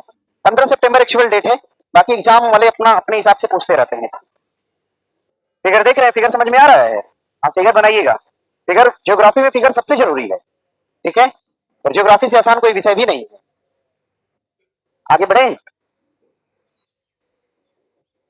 आगे देखिए प्रश्न दिया है, निम्नलिखित में से उन राज्यों की पहचान कीजिए जो पूर्व मानसूनी बौछार यानी काल बैसाखी से संबंधित है। पश्चिम बंगाल, आसाम, यही होगा यार, पश्चिम बंगाल और आसाम। पश्चिम बंगाल और आसाम। आम्र वर्षा कहां पे होती है जी? आम्र वर्षा कहां पर? आम की जो वर्षा होती है ना, आम, आम कहां? बादल से आम टपकते हैं? नहीं, आम क्या होते हैं? पकते हैं। आम की फसल पकती है, आम्र वर्षा कहा गया। कहां पर? केरल के अंदर। ध्यान रखिएगा। चेरी ब्लॉसम का नाम सुना है? कैसे सुना है? चेरी ब्लॉसम कहां पे? कर्नाटक में। कहां पर? कर्नाटक। चेरी ब्लॉसम किसके लिए है? कॉफी के लिए। किसके लिए? कॉफी। ठीक उसी तरह से काल बैसाखी किसके लिए है? तो चाय के लिए। किसके लिए है? चाय के लिए। चाय के लिए हो जाएगा काल बैसाखी, कॉफी के लिए हो जाएगा चेरी ब्लॉसम। चलिए बढ़ेंगे आगे। आगे अच्छा, आम्र वर्षा कभी देगा? कर्नाटक केरल देगा, तो ऐसा नहीं करना कि भेदभाव कर देना, कर्नाटक केरल भी हो सकता है उत्तर। ठीक है, चलिए आगे प्रश्न दिया है, प्रश्न दिया है आगे कि भारत में डैश डैश की अवधि में सामान्य वर्षा के आगमन का समय होता है। इसमें छूट गया, इससे छूटा। शीत ऋतु की शुरुआत में तमिलनाडु के तटीय क्षेत्रों में वर्षा का कारण क्या है? भैया तमिलनाडु के तट पर अगर कोई भी जाके मानसून टकराएगा तो मानसून कौन सा होगा? लौटता हुआ होगा। क्या होगा? लौटता हुआ, लौटता हुआ मानसून होगा, लौटता हुआ मानसून। ये तो बात रही मानसून की। आइए पढ़ते हैं। उत्तर पूर्वी वर्षा ऋतु मानसून या स्थानीय वायु परिसंचरण शीतोष्ण चक्रवात। शीतोष्ण चक्रवात जब भी बनेगा तो ऊपर से बनेगा, हिमालय में टकरा के वापस लौट जाता है, भारत नहीं आता है। दक्षिण पश्चिमी मानसूनी वर्षा। भैया दक्षिण पश्चिम मानसून तमिलनाडु में बारिश करता ही नहीं है। दक्षिण पश्चिम मानसून की वृष्टि छाया क्षेत्र में कौन पड़ता है? तमिलनाडु पड़ता है। यानी हमारा उत्तर क्या होगा? उत्तर पूर्वी वर्षा ऋतु मानसून। क्योंकि उत्तर पूर्वी मानसून हमने भी बताया था ना, उत्तर पूर्वी मानसून जो उत्तर पूर्वी मानसून जब ये बनता है तो आके मेघालय की पहाड़ी से टकरा जाएगा, गारो खासी और जयंतिया। चेरापूंजी में बारिश करेगा, फिर आगे बढ़ेगा, आगे बढ़ेगा। जब इसका वाटर का लेवल कम होता है तो पानी कहां से लेता है? बे ऑफ बंगाल, और आके कहां पे टकराएगा? कोरोमंडल पे टकराएगा, यानी तमिलनाडु में आके टकरा जाएगा। उत्तर लगा लीजिएगा ए। आगे प्रश्न दिया है भारत में डैश डैश की अवधि में सामान्य वर्षा के आगमन का समय होता है, जिसमें अचानक वृद्धि होती है और कई दिनों तक लगातार बारिश होती है, जिसे मानसून का प्रपुष्प कहते हैं। जून की शुरुआत में, जुलाई से सितंबर की शुरुआत, या जुलाई की शुरुआत में, या जून की शुरुआत से सितंबर के मध्य तक। जून की शुरुआत से सितंबर के मध्य तक। जुलाई से सितंबर क्यों बोलेंगे भैया? जो प्रपुष्प आता है, जो अचानक से बारिश आती है, कब आती है? जून में आती है। बना लीजिएगा। अरे देखते हैं, आंधी और बारिश सब आता है, जून में आंधी आएगी, ठीक है, मकान वकान सब उड़ जाता है ऐसे। हाँ चलिए बना लीजिएगा। जून की शुरुआत और सितंबर के मध्य मतलब 15 सितंबर तक। आगे नीचे दो कथन दिए गए हैं। अच्छा ठीक है, कथन है और कारण है। भैया सुनिए, कथन कारण का सवाल सॉल्व करने के लिए पहले हमें कथन को पढ़ना है। पहले ए पढ़िए, अगर सही है तो उसमें सही का चिन्ह लगाइए। उसके बाद बी पढ़िए, अगर सही है तो सही का चिन्ह लगाइए। अगर दोनों सही है तो अब हमें रिवर्स जाना है।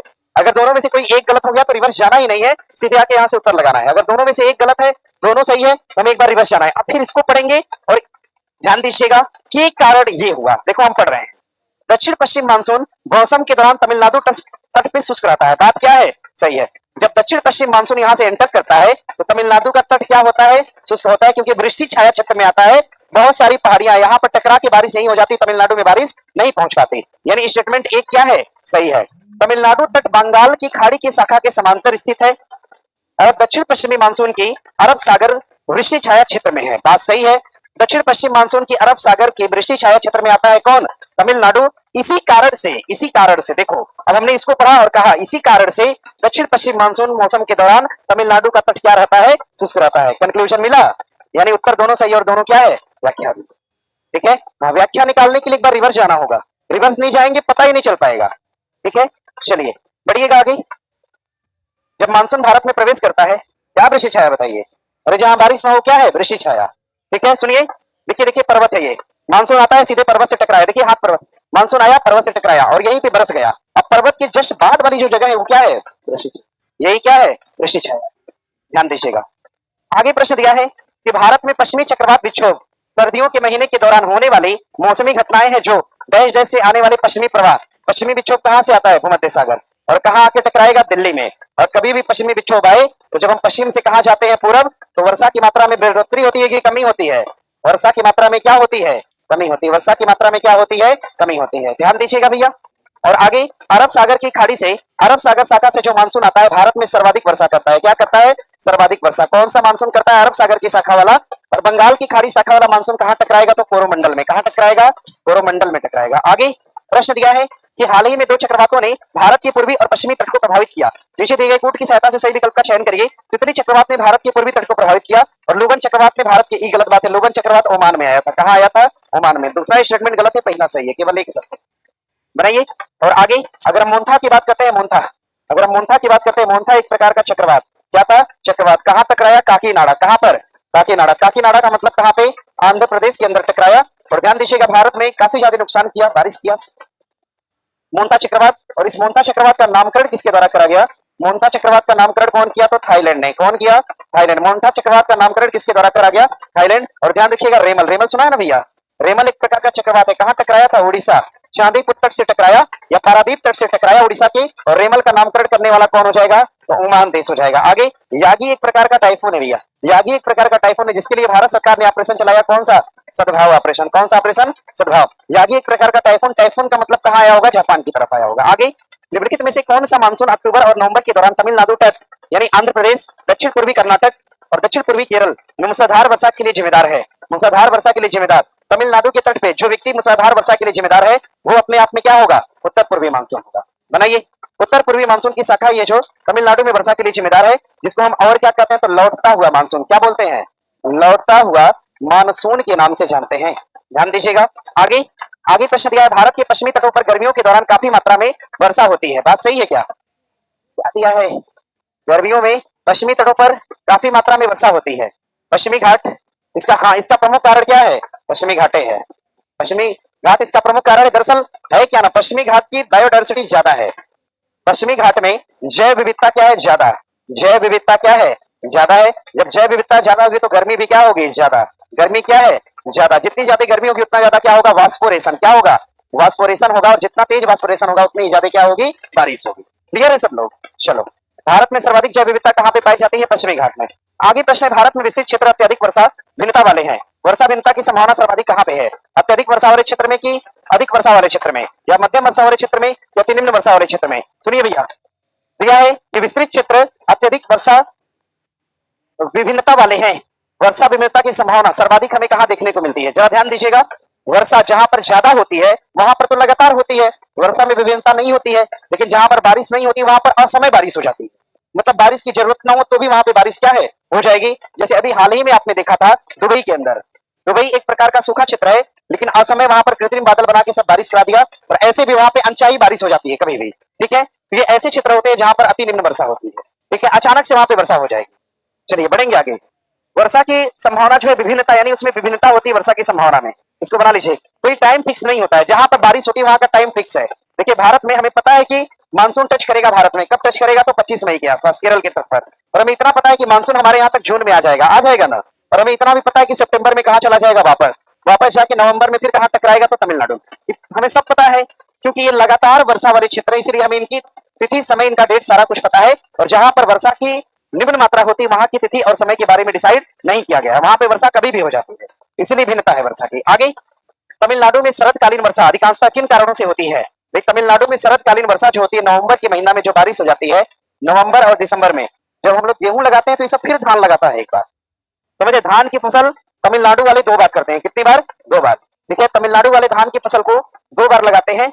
और लगाने के पीछे का कारण है क्योंकि जब हमारे यहाँ से मानसून चला जाता है तो इनके यहाँ एंट्री मार लेता है। और एंट्री मारने वाला मानसून क्या है, लौटता हुआ है। क्या है, लौटता हुआ मानसून है, लौटता हुआ। और लौटता हुआ मानसून को आप क्या बोल सकते हैं भैया, उत्तर पूर्वी मानसून। क्या बोलेंगे, उत्तर पूर्वी। आगे, दक्षिण पूर्वी जैसा कोई शब्द नहीं है, ऐसा नहीं कि उसी में भिड़ा दे दक्षिण पूर्वी, ठीक है। इसलिए देखिए दिया है ऑप्शन में, क्योंकि देखिए ये पूरा भी दक्षिण है, पता चला अच्छा यहीं से आ रहा है, दक्षिण पूर्वी लगाओ तो। आगे प्रश्न दिया है कि निम्नलिखित तथ्यों पर विचार करिए। भारतीय मानसून को दक्षिण पश्चिम मानसून और उत्तर पूर्वी मानसून में विभाजित किया गया। बात अपने आप में क्या है, सही। लौटता हुआ मानसून बंगाल की खाड़ी में चक्रवाती अवमानों के बनने से संबंधित है। बात क्या है, सही है। पश्चिमी विक्षोभ हिमालयी क्षेत्र में बर्फबारी का प्रमुख कारण है। अल नीनो का भारत में मानसूनी वर्षा बढ़ाने वाला प्रभाव माना जाता है। भैया सुनिए ना, सुनिए, ला नीना। क्या है, ला नीना, ठीक है। मानसूनी वर्षा को बढ़ावा कौन देगा, तो ला नीना। अरे लाल नीनो नहीं है भैया, अब देखो भुलवा दिया मुझे, यही है ना नाम। अब 2-3 बार मत भूलवाओ, नहीं तो पता नहीं क्या मुंह से निकलेगा, ठीक है। ला नीना वर्षा की मात्रा को क्या करता है, बढ़ाता है। अल नीनो वर्षा की मात्रा को क्या करता है, कम। लेकिन सुनो, 2024 में एक रिपोर्ट आई थी, इस सीडीएस का सवाल है। 2024 में एक रिपोर्ट आई थी, इस रिपोर्ट में कहा गया, इस रिपोर्ट में सवाल हम एक दिन दिए थे, एक छात्र मेरे पास आया, कहा कि सर ऐसा है, हमने समझाया। 24 में एक रिपोर्ट आई थी तो कहा गया कि जो अल नीनो है, अल नीनो ये विश्व के मानक के अनुसार तो ये वर्षा की मात्रा को भारत में क्या करता है, कम करता है। लेकिन हाल ही में जारी किए गए आंकड़े के अनुसार इससे वर्षा की मात्रा को क्या किया था, बढ़ा दिया था। अब इसी सेंस में सीडीएस ने इस सवाल को पूछ लिया। लेकिन अगर हमें एनसीईआरटी के अकॉर्डिंग जाना है तो अल नीनो वर्षा की मात्रा को क्या करेगा, कम करेगा। और ला नीना वर्षा की मात्रा को क्या करता है, बढ़ाता है। यानी एनसीईआरटी के हिसाब से हमारा स्टेटमेंट क्या है, गलत है। यानी उत्तर कौन सा, 1, 2 और 3। बनाइए। ये सब सुने हैं ना, अल नीनो, ला नीना, ये सब आप सुने ही होंगे। चलिए, पहली बार सुन रहे हैं, ऐसा नहीं है यार। कोपेन के जलवायु वर्गीकरण के अनुसार अरावली के पश्चिमी ढाल के बांगड़ क्षेत्र में हरियाणा और पश्चिमी पंजाब यानी ऊपर की बात हो रही है, कौन सा, BSHW है कि BW, कौन सा होगा भैया, BSHW है। ऊपर ऊपरी हिस्से की बात हो रही है। राजस्थान के जलवायु को, अब तो फिगरे बना के, राजस्थान के जलवायु को 2 टाइप से बांटा गया है। राजस्थान के जलवायु को 2 टाइप से बांटा गया है। एक तो ऊपर की जलवायु यानी उत्तरी है, एक तो उत्तरी जलवायु है, उत्तरी। और दूसरा हो जाएगा राजस्थान की दक्षिणी जलवायु। कौन सी? दक्षिणी। एक तो उत्तरी जलवायु और दूसरा कौन सा है? दक्षिणी। भैया डी बी डब्ल्यू और एच डब्ल्यू, ध्यान दीजिएगा, बी डब्ल्यू और एच डब्ल्यू। बी डब्ल्यू छोटा है ना, एच डब्ल्यू। बी डब्ल्यू और एच डब्ल्यू ये उत्तरी है और बी एस एच डब्ल्यू क्या हो जाएगा? दक्षिणी होगा। यानी हमारा उत्तर क्या है? ऊपर की बात हो रही है। आगे सी डब्ल्यू जी तो पढ़ेंगे ना आप लोग, सेंट्रल। और डी एफ एस कहाँ का हो जाएगा? कहाँ का? अरुणाचल प्रदेश। निम्नलिखित घाट की पश्चिमी ढलानें पूर्वी ढलानों की तुलना में घने जंगल से ढकी हैं, कारण क्या है भैया? पश्चिमी घाट की पश्चिमी ढलानें पूर्वी घाट की ढलानों की तुलना में जंगलों से ज्यादा ढकी है क्योंकि अधिक वर्षा होती है। ठीक है, वर्षा ज्यादा होने के कारण ऐसा है। ध्यान दीजिएगा, आगे प्रश्न दिया है कि सर्दी के मौसम में भारत का अधिकांश भाग शुष्क रहता है। बात अपने आप में क्या है? सही है भाई, सर्दी के मौसम में केवल पश्चिमी विक्षोभ जब एंटर करेगा तभी बारिश होती है, बाकी भारत का अधिकांश हिस्सा क्या होता है? शुष्क होता है, यानी बिना बारिश वाला होता है। दिया है कि शीत ऋतु के दौरान भारत के अधिकांश भाग में उत्तर पूर्वी व्यापारिक पवनों का प्रभाव रहता है। बात अपने आप में क्या है? सही है। उत्तर पूर्व की तरफ से आने वाली जो व्यापारिक पवन है, इसी के प्रभाव से हमें उत्तर प्रदेश और बिहार और वेस्ट बंगाल इन सब में क्या लगता है? तो ठंडा लगता है। ठीक है, अगर कोई हवा अगर दक्षिणी क्षेत्र से बह के आएगी तो क्या हवा ठंडी होगी कि गर्म होगी? हवा क्या होगी? गर्म होगी। लेकिन हमारे यहाँ जो हवा अभी चल रही है ये दक्षिण तट से ना बह के बल्कि कहां से आती है? उत्तर पूर्व से। कहां से आती है? उत्तर पूर्व के हिमालय क्षेत्र से आती है, इसलिए हमारे यहाँ क्या होती है? ठंडी। और हमारे यहाँ का मौसम कैसा रहता है? तो शुष्क रहता है। ध्यान दीजिएगा, कथन ए और आर दोनों सही और व्याख्या। आगे प्रश्न दिया है, निम्नलिखित में से कौन सा कारक भारत की जलवायु का निर्धारण नहीं करता है? देश का सतह क्षेत्रफल और क्षेत्रफल। ऊंचाई, अक्षांश। भाई ऊंचाई करती है, अक्षांश भी करता है, भूमि और जल का वितरण भी करता है। उत्तर क्या होगा? ए होगा। ए नहीं करता है, बाकी सब करते हैं। बना लीजिएगा इसको। अक्षांश तो दिखाता है ना भैया, अक्षांश से ही तो डिसाइड करता है कि हमें जलवायु कैसी रखनी है, उष्णकटिबंधीय रखनी है कि शीतोष्ण रखनी है। बाकी ऊंचाई के हिसाब से भी डिपेंड करता है आप कितनी ऊंचाई पे है। जैसे जम्मू कश्मीर अधिक ऊंचाई पे, वहां बर्फबारी है। हम लोग मध्यवर्ती भाग में, हमारे यहाँ बर्फबारी होती है? नहीं होती है। अभी तो सब एआई से बना दिया कि बिहार के पटना में बर्फबारी है ना, ऐसा है ना, देखा है ना। ठीक है, अचानक से मेरे यहाँ का कोई एक दिन भेज दिया, हम पहली बार फोन उतना देखते नहीं है, तो पहली बार देखिए हम बोले कैसा हो गया, तो हम फोन किए तो पता चला नहीं ऐसा नहीं है। और हमारे यहाँ दरअसल बर्फबारी हो ही नहीं पाती है। हमारे यहाँ आते आते धीरे धीरे टेम्परेचर की मात्रा क्या होती है? बढ़ती है। ठीक है, जैसे ही टेम्परेचर की मात्रा बढ़ती है बर्फ तो आता है लेकिन गल जाता है, समझ रहे हैं ना, ओस की बूंद में कन्वर्ट रहता है। और आगे दिए गए विकल्पों में सही कथन का चयन करिए। शीतकालीन में पश्चिमी घाटों में चलने वाली पवन को हम लू कहते हैं। क्या बोलते हैं? लू। देखो ये थोड़ा सा यहाँ पर लिख लेना, लू कहते हैं, लू कहते हैं भैया। लू अगर शीतकालीन है तो लू कहलाएगा। ठीक है, ठंडी हवा को लू कभी नहीं कहेंगे। ठीक है, ग्रीष्म काल में उत्तरी मैदान में चलने वाली पवनों को हम क्या बोलते हैं? नहीं भैया। ठीक है, ग्रीष्मकालीन उत्तरी मैदान में चलने वाली गर्म हवा क्या कहलाएगी? तो लू कहलाती है। गर्म हवा क्या कहलाएगी? लू। और ध्यान दीजिएगा, अगर हम गर्म हवा की बात करते हैं, गर्म हवाएं, गर्म हवाओं की बात करेंगे, गर्म हवाएं नोट करिएगा, पता नहीं फिर कभी आया ना आया। गर्म हवा की बात करते हैं तो ध्यान दीजिएगा, गर्म हवा का एक ट्रिक है। कौन सा जी? अरे एक ट्रिक है, गर्म साई का। हाँ, गर्म साई का, गर्म साई का हर सहारा, गर्म साई का हर सहारा स्वीप चिक है। गर्म साई का हर सहारा स्वीप चिक है। गर्म साई का हर सहारा स्वीप चिक है। भैया गर्म से हो गया गर्म, साई माने हवा, साई से हवा होती है ना। अब इसमें साई से सा से हो गया सामुन, और सामुन कहाँ की गर्म हवा है? तो ईरान की। कहाँ की है? ईरान की। देखो हर का मतलब हो गया हरमट्टन। क्या हो गया? हरमट्टन। कहाँ की गर्म हवा है? तो सहारा की। कहाँ की है? सहारा। देखो स्वी से हो गया स्विट्जरलैंड। क्या हो गया? स्विट्जरलैंड। और स्विट्जरलैंड की गर्म हवा कौन सी है? फान। यप से क्या हो गया? फान। देखो ची से क्या हो गया? चिनुक। क्या हो गया? चिनुक। कहाँ की गर्म हवा है? कनाडा या अमेरिका। सिराको कहाँ की गर्म हवा है? सिराको। सिराको कहाँ की गर्म हवा है? इटली। कहाँ की है? इटली। सिराको कहाँ की गर्म हवा है? इटली। और लू कहाँ चलती है? भारत में। लू कहाँ की गर्म हवा है?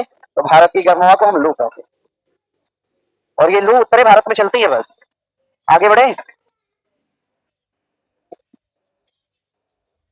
अरे लिखिए जल्दी से। हो गया? अरे एक आध लोग लिख लिया होगा, अपना देख के लिखते रहिएगा। प्रश्न दिया है, निम्नलिखित में से गलत कथन छाटिए। गलत ढूंढना है भैया। तमिलनाडु तट से कुछ हिस्से में अधिकांश वर्षा अक्टूबर और नवंबर के दौरान होती है। बात सही है क्या? तमिलनाडु के कुछ हिस्से में अधिकांश बारिश अक्टूबर और नवंबर में होती है, ऐसा कहना मेरे हिसाब से क्या है? ठीक है, ठीक है ना। पश्चिमी विक्षोभ जब एंटर करेगा तो कब करता है? अक्टूबर और नवंबर में। देश के अधिकांश भाग में जून से सितंबर तक वर्षा होती है। बात अपने आप में क्या है? सही है। उत्तरी मैदान भागों में सामान्यतः पूर्व से पश्चिम की ओर वर्षा की मात्रा में वृद्धि होती है। पूरब से पश्चिम में आएंगे, पूरब से हम कहाँ आ रहे हैं? पश्चिम आ रहे हैं। बात हम कहाँ की कर रहे हैं? उत्तरी मैदान की। कहाँ की बात कर रहे हैं? उत्तरी मैदान की। वर्षा की मात्रा बढ़ेगी कि घटेगी? क्या होती है? घटती है। अभी बता रहे थे ना हम इसको, नोट करिए। मेघालय में 400 सेंटीमीटर से ज्यादा बारिश होती है, और सबसे अधिक बारिश करने वाला स्थान कौन सा है? मानसेन राम। कौन सा होगा?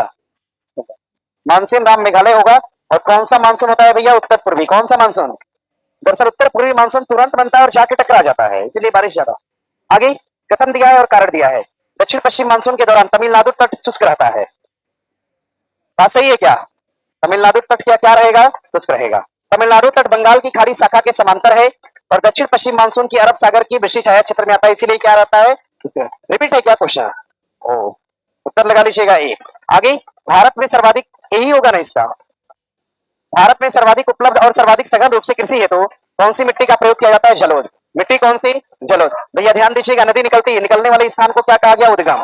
क्या बोला गया? उद्गम। जब नदी निकलती है यहाँ से उद्गम चक्र से, तो जहां पे आके पानी इकट्ठा होता है उसे हम क्या बोलते हैं? भावर। क्या बोलेंगे? तो एक क्षेत्र बनता है, इसका नाम क्या है? भावर।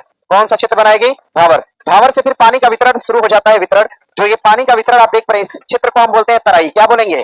तराई। पानी के वितरण वाला क्षेत्र क्या कहलाता है? तराई। बिहार का उत्तरी क्षेत्र क्या है? तराई है। बिहार का उत्तरी क्षेत्र क्या है? तराई। बिहार का दक्षिणी क्षेत्र क्या है? पठारी। बिहार का दक्षिणी क्षेत्र क्या है? पठारी। उत्तरी क्षेत्र क्या है? तराई। और बिहार का पश्चिमी पूर्वी क्षेत्र क्या है? हिमालयन है। क्या है? हिमालयन। बिहार का पूर्वी पश्चिमी क्षेत्र क्या? बिहार का पूर्वी और पश्चिमी, उत्तरी और पश्चिमी क्षेत्र क्या है? तो हिमालयन है। कैसा क्षेत्र है? अरे नहीं सुने थे ऐसा? अरे बिहार का जो ये वाला क्षेत्र है, ये वाला, ये कैसा क्षेत्र है? हिमालयन क्षेत्र है। कैसा है? हिमालयन। अरे शिवालिक का विस्तार है भैया, सोमेश्वर पहाड़ी, है ना? ध्यान दीजिएगा, हिमालय का उत्तरी क्षेत्र तराई है, दक्षिणी बिहार का उत्तरी क्षेत्र तराई और दक्षिणी क्षेत्र क्या है? पठारी।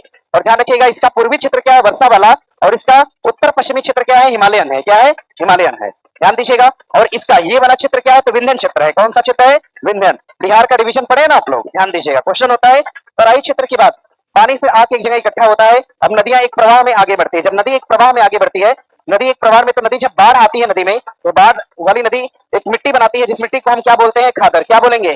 खादर। और खादर के बाद जो मिट्टी पुरानी होती है उसे हम क्या बोलते हैं? बांगर। नदियों से दूर की मिट्टी बांगर, और नदियों के पास वाली मिट्टी को हम बोलते हैं खादर। और अंततः ये नदियां कौन सी मिट्टी बनाती हैं? डेल्टाई मिट्टी। कौन सी मिट्टी बनाएंगी? डेल्टाई मिट्टी। इसके बाद ये कहां गिरती है? तो समुद्र में मिल जाती है। ध्यान दीजिएगा, आगे बढ़ेंगे। आगे प्रश्न दिया है कि निम्नलिखित में से कौन सा कथन जलोढ़ मिट्टी के बारे में ठीक नहीं है? पुराने जलोढ़ मिट्टी को बांगर और नए जलोढ़ को खादर कहा गया। महानदी गोदावरी और कृष्णा के डेल्टा से जलोढ़ का निर्माण हुआ है। जलोढ़ मृदा हिमालय क्षेत्र में पाई जाती है। उत्तरी मैदान जलोढ़ मृदा से बने हैं। भैया ध्यान दीजिएगा, हिमालयन क्षेत्र में जो मिट्टी पाई जाती है इसे हम क्या बोलते हैं? पर्वतीय। क्या बोलेंगे? पर्वतीय मिट्टी। क्या बोलते हैं? पर्वतीय मिट्टी। इसको पर्वतीय मिट्टी के नाम से जानते हैं। उत्तर क्या होगा? सी। क्या पूछा था? हाँ ठीक है। आगे दिया है ग्रामीण क्षेत्रों में यात्रा। अच्छा हाँ, एक बात ध्यान दीजिएगा, नहीं तो सब फिर कमेंट बाजी करेगा। जलोढ़ मिट्टी जो है, जलोढ़ मिट्टी का सर्वाधिक निर्माण, जलोढ़ मिट्टी का जो सर्वाधिक निर्माण है, सर्वाधिक निर्माण, ये गंगा और यमुना, गंगा और यमुना, यानी कि भारत का मध्यवर्ती भाग। कौन से भाग में? मध्यवर्ती भाग में सर्वाधिक जलोढ़ मिट्टी पाई जाती है। ध्यान दीजिएगा। आगे ग्रामीण क्षेत्रों में यात्रा करते समय कई क्षेत्रों में लाल रंग की मिट्टी हम देख पाते हैं। मिट्टी का ऐसा रंग होने का कारण क्या है? ह्यूमस की मात्रा या फेरिक ऑक्साइड की प्रचुरता? फेरिक ऑक्साइड की प्रचुरता। ध्यान दीजिए, क्या जलोढ़ मिट्टी में नाइट्रोजन ज्यादा होता है? क्या नहीं होता है? अगर होता तो यूरिया छिड़कने की जरूरत होती गेहूं के साथ? नहीं होती। ध्यान दीजिए, जलोढ़ मिट्टी में नाइट्रोजन की मात्रा क्या होती है? कम। और लाल मिट्टी में क्या नहीं पाया जाता? ह्यूमस। लैटराइट मिट्टी में क्या नहीं होता है? ह्यूमस। ह्यूमस सर्वाधिक कहां होता है? काली मिट्टी में। कहां होगा? काली मिट्टी। ह्यूमस सर्वाधिक कहां होता है? काली मिट्टी में। ह्यूमस सर्वाधिक कहां पे? काली मिट्टी। लैटराइट मिट्टी में ह्यूमस होता है? नहीं, मात्रा उसकी क्या होती है? कम होती है। निम्नलिखित में किस मिट्टी को इसकी स्व खेती विशेषता के कारण न्यूनतम जुताई आवश्यकता होती है? कौन सी मिट्टी? काली मिट्टी। स्वतः जुताई वाली मिट्टी कौन सी? काली मिट्टी। कपासी मिट्टी कौन सी होती है? काली मिट्टी। इसको आप कपासी मिट्टी, स्वतः जुताई वाली मिट्टी बोलते हैं। इसी को आप ज्वालामुखी मिट्टी क्या बोलेंगे? ज्वालामुखी मिट्टी। और हाँ, इसी को और क्या कहा गया? तो रेगुर कहा गया। क्या बोला गया? रेगुर। हाँ, लेकिन यूरोप के अंदर ध्यान दीजिएगा, यूरोप के अंदर काली मिट्टी को चेरनोजम कहा गया। क्या बोला गया? चेरनोजम। यूरोप के अंदर काली मिट्टी को क्या कहा गया? चेरनोजम। काली मिट्टी का रंग कैसा है? काला। काली मिट्टी का रंग कैसा है? काला। काला रंग किसके कारण है? टिटेनीफेरस। किसके कारण? टिटेनीफेरस। काली मिट्टी का काला रंग किसके कारण है? टिटेनीफेरस। ध्यान दीजिए, एक लड़का काला था, जब हम लोग पढ़ रहे थे तो उसका नाम वही सब रख दिया, टिटेनीफेरस। ठीक है, अब अजीब स्थिति थी, सोचिए, मतलब नहीं होना चाहिए जबकि ऐसा। चलिए बना लीजिएगा इसको, आगे बढ़े यहां से। आगे प्रश्न दिया है कि निम्नलिखित में से कौन सी विशेषता मध्य प्रदेश की काली मिट्टी के संदर्भ में ठीक नहीं है? काली मिट्टी को कपासी मिट्टी के नाम से भी जाना जाता है। इसमें नमी धारण करने की क्षमता क्या होती है? ज्यादा। काली मिट्टी में रेत की क्षमता क्या होती है? ज्यादा। ये सी ऑप्शन बना लीजिएगा। इसकी संरचना गाढ़दार लेकिन कभी कभी भुरभुरी होती है। क्या होना चाहिए भैया? इसमें रेत की मात्रा, रेत कहाँ होगा? आगे, काली मिट्टी के बारे में इनमें से कौन सा कथन ठीक है? यह मिट्टी सभी प्रकार में सबसे कम उपजाऊ होती है।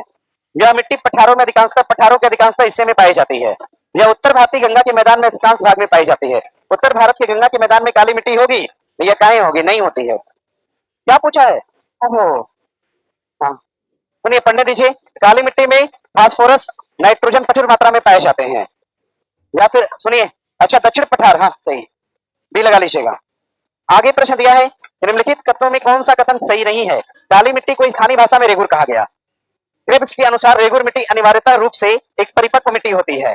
काली मिट्टी में आर्द्रता यानी नमी धारण करने की उच्च क्षमता होती है। काली मिट्टी हिमालय में पाई जाती है। हिमालय में नहीं बल्कि भारत के पठारी भाग में, भारत के भारत के पठारी भाग में, कौन से भाग में?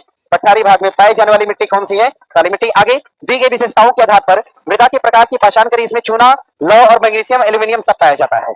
ये सामान्यतः मृतिकामय, गंभीर और अपारगम्य होती है। ये मुख्यतः महाराष्ट्र, मध्य प्रदेश और गुजरात में होती है। भैया आप पढ़ने से लग रहा है कि मिट्टी कौन सी है? काली मिट्टी है। मिट्टी कौन सी है? काली। ह्यूमस की मात्रा ज्यादा होती है, लिखिएगा ह्यूमस की मात्रा, ह्यूमस की मात्रा ज्यादा होती है। ह्यूमस की मात्रा ज्यादा कहाँ पे होती है? तो ध्यान दीजिएगा काली मिट्टी में। ह्यूमस की मात्रा ज्यादा कहाँ पर? काली मिट्टी। और लाल मिट्टी का लाल रंग किसके कारण होता है? आयरन ऑक्साइड के कारण। आगे प्रश्न दिया है कि भारत में कॉफी उत्पादन के लिए उपयुक्त मिट्टी कौन सी है? काली मिट्टी है, लाल मिट्टी, जलोढ़ या लेटेराइट? क्या होगा? लेटेराइट। ह्यूमस की मात्रा ज्यादा होती है, कम होती है? ह्यूमस कम होता है। ह्यूमस क्या होता है? कम होता है। ह्यूमस इसमें कम होता है। काली मिट्टी में ह्यूमस क्या होता है? ज्यादा। काली मिट्टी में ह्यूमस क्या होता है? ज्यादा। और भारत में सर्वाधिक भूभाग पर, सर्वाधिक, भारत के सर्वाधिक भूभाग पे कौन सी मिट्टी है? तो जलोढ़ है। कौन सी मिट्टी है? जलोढ़। चाय की खेती के लिए उपयुक्त मिट्टी कौन सी है? तो लाल मिट्टी या लेटराइट मिट्टी, दोनों हो सकता है। आगे लेटराइट मिट्टी के संदर्भ में निम्नलिखित में से कौन सा ठीक नहीं है? तमिलनाडु, आंध्र प्रदेश और केरल में काजू जैसे वृक्षों वाली फसल के लिए लेटराइट मिट्टी का प्रयोग किया जाता है। इसमें सामान्यतः ह्यूमस ज्यादा ज्यादा होगा, नहीं ह्यूमस कम होता है। आगे प्रश्न दिया है, निम्नलिखित में से कौन सा कथन भारत की लेटराइट मिट्टी के संदर्भ में ठीक है? लेटराइट मृदा उच्च ताप व भारी वर्षा वाले स्थानों पर विकसित होती है। बात अपने आप में क्या है? सही है। आगे लेटराइट मृदा जैविक यानी ह्यूमस समृद्ध होती है। ह्यूमस समृद्ध होती है। क्या लिख दें? हाँ ठीक है। आगे कुल क्षेत्र में प्रतिशत हिस्सेदारी के मामले में भारत की निम्नलिखित मिट्टी के प्रकारों को उच्च से निम्न की ओर ले जाइए। यानी सबसे ज्यादा से हमें कहा जाना है? कम। ज्यादा से कहा जाना है? कम की ओर। उत्तर क्या होना चाहिए? सुनिएगा, लाल से शुरू होगा ना, यानी 2 से शुरू होगा। 2 का मतलब या तो उत्तर सी होगा या फिर क्या होगा? डी होगा। लाल मिट्टी के बाद कौन सी मिट्टी है? काली मिट्टी का मतलब 1 होगा। उसके बाद कौन सी है? ध्यान दीजिएगा, लेटराइट का मतलब 3 के बाद क्या होगा? 2, 1, 3, 4। इसी इधर आइए, आगे बढ़िए, बताइए कौन सी मिट्टी है? कौन सी है? जलोढ़ मिट्टी। आगे निम्नलिखित कथन ऊसर के संबंध में है। अच्छा, ऊसर के संबंध में कथन कौन सा है? छूने का प्रयोग करके इसको सुधारा जा सकता है।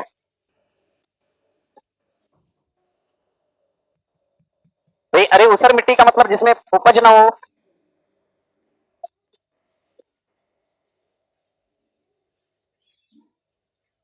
इस मिट्टी का पीएच मान 7 से क्या होता है? ज्यादा। जरा ध्यान दीजिए, सुनिए भैया, सुनिए। देखिए, जब मिट्टी ऊसर हो तो छूना नहीं बल्कि क्या डालेंगे? नमक या क्या? जिप्सम। जिप्सम डाल सकते हैं लेकिन सस्ता तो नमक ही होगा। तो नमक या क्या डालते हैं? जिप्सम। यानी पहला स्टेटमेंट क्या है? दूसरा, इस मिट्टी का पीएच मान 7 से अधिक नहीं बल्कि क्या होगा? कम हो जाता है। नमक डालकर मेंटेन करते हैं। इस मिट्टी में धान की फसल हो सकती है। ध्यान दीजिएगा, केवल 3। ऊसर नहीं समझते हैं क्या आप लोग? रे मिट्टी नहीं समझते हैं? अरे बिहार में ऊसर मिट्टी का बहुत बड़ा भूभाग है। अब नहीं मानेंगे सब। अरे अब हम इसे कैसे बता दें? अरे ऊसर मिट्टी, ऊसर मिट्टी का हाँ रे कहते हैं उसको। अरे तो हम नामे ना ले सकते हैं यार यहाँ से। चलिए ना, बालू अलग है, वो रे मिट्टी होती है एक तरह से। मैदा दिखा है? मैदा, हाँ मिट्टी दिखती है उस तरह की है। मैदे सफेद सफेद दिखती है मिट्टी। ठीक है, हाँ अब रहने दो। अब बहुत ज्यादा एक्सप्लेन करने में गड़बड़ सड़बड़ हो जाएगा सब। ठीक है, हाँ पता चला, हमने बता दिया कि हाँ सफेद होती है, कोई और मिट्टी देख कर आए, चूना पत्थर देख लिए, कहे कि लगता है ये ऊसर मिट्टी है। ठीक है, क्या बोलते हैं? हम तो 2 ही नाम जानते हैं उत्तर भारत में, यही 2 नाम प्रचलित है, या तो ऊसर या फिर रे है। ऊसर या रे मिट्टी कहते हैं इसको। कैसा? कौन सा मिट्टी? गोड़ की मिट्टी? पता नहीं, यही सही नाम है। यहाँ से बुलवा रहे हो, अब सोच लेना अगर गलत हुआ तो। अच्छा चलिए ठीक है। दिया है, निम्नलिखित में से कौन सा मिट्टी द्वारा प्रदत्त किए जाने वाले सूक्ष्मजीव पोषक का एक उदाहरण है? पोटेशियम है, कैल्शियम है, आयरन है कि सल्फर है? तो क्या होना चाहिए? देखिए भैया, दिया है मिट्टी में कौन सा मिट्टी द्वारा प्रदत्त किए जाने वाले सूक्ष्म पोषक तत्व का एक उदाहरण कौन सा है? पोटेशियम है, कैल्शियम है, आयरन है कि सल्फर? एनपीके का नाम सुना है ना आपने? एनपीके से क्या मैच हो रहा है? Nitrogen, potassium. कौन सा मैच हो रहा है? पोटेशियम ना, पोटेशियम। ध्यान दीजिएगा, आगे दिया है भारत द्वारा, बस एनपीके मिट्टी के संबंध में अगर तब तो पूछेगा तो एनपीके आपको पता होना चाहिए। एन से नाइट्रोजन, पी से फास्फोरस और के से क्या है, पोटेशियम। आगे भारत द्वारा भूमि क्षरण तटस्थता प्राप्त करने का लक्ष्य कब तक रखा गया है? 2025 तक, 30 तक, 35 की 40 तक? इसका लक्ष्य कब तक, एक बार थोड़ा सा छोड़िएगा, आगे बढ़िए।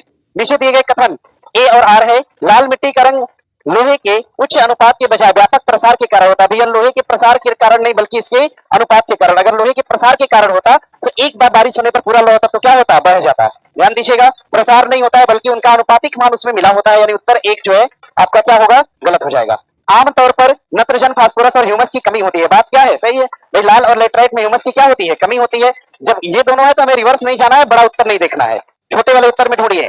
ठीक है, ए असत्य है परंतु आर क्या है, सत्य है। आगे देखिए प्रश्न दिया है कि सेम है क्या क्वेश्चन, नहीं दिया, भारत में लवड़ी मिट्टी फसलों की खेती के लिए उपयुक्त नहीं है। बात अपने आप में क्या है, नमकीन मिट्टी में फसल की जड़ क्या होगी, सड़ जाएगी। आगे लवड़ी मिट्टी में नमक की मात्रा ज्यादा होती है जिसका मुख्य कारण शुष्क जलवायु और खराब जल की क्या है, निकासी है। बात अपने आप में क्या है, सही है। इसी कारण मिट्टी क्या होती है, लवड़ी, और फसल क्या होती है, सड़ जाती है। बनाइएगा, उत्तर हो जाएगा ए। आगे करेबास मिट्टी जो जाफरान यानी केसर के लिए प्रसिद्ध है, कहां पर होती है, कश्मीर। करेबा एक प्रकार की मिट्टी है जो केसर के लिए प्रसिद्ध है, कहां पर हो जाएगी, कश्मीर में। आगे प्रश्न दिया है, काजू उगाने के लिए कौन सी मिट्टी उपयुक्त है, कौन सी, लाल पीली लेटराइट, लाल लेटराइट मिट्टी। आगे निम्नलिखित में से भारत का कौन सा भौगोलिक विभाजन जलोढ़ मिट्टी से बना है? उत्तरी मैदान, हिमालयन द्वीप या प्रायद्वीपीय? प्रायद्वीपीय पठार किससे बना है, काली मिट्टी। किससे संरक्षित है, तो काली मिट्टी से। सभी द्वीप किसे है, मूंगा की चट्टान से। हिमालयन पर्वत किससे, हिमालयन किससे है, तो पर्वतीय मिट्टी से बना है। लाल और पीली मिट्टी के कुछ हिस्से में आसानी से पाई जाती है, राजस्थान और गुजरात, उड़ीसा और छत्तीसगढ़, मणिपुर और सिक्किम। जम्मू कश्मीर में होगा, राजस्थान गुजरात में, मणिपुर सिक्किम में, उड़ीसा और क्या है। आगे प्रश्न है, डैश डैश की काली मिट्टी वाले क्षेत्र को दक्कन उद्भेदन यानी दक्कन ट्रैप के नाम से जानते हैं, कौन सा, प्रायद्वीपीय पठार। कौन सा पठार, प्रायद्वीपीय पठार।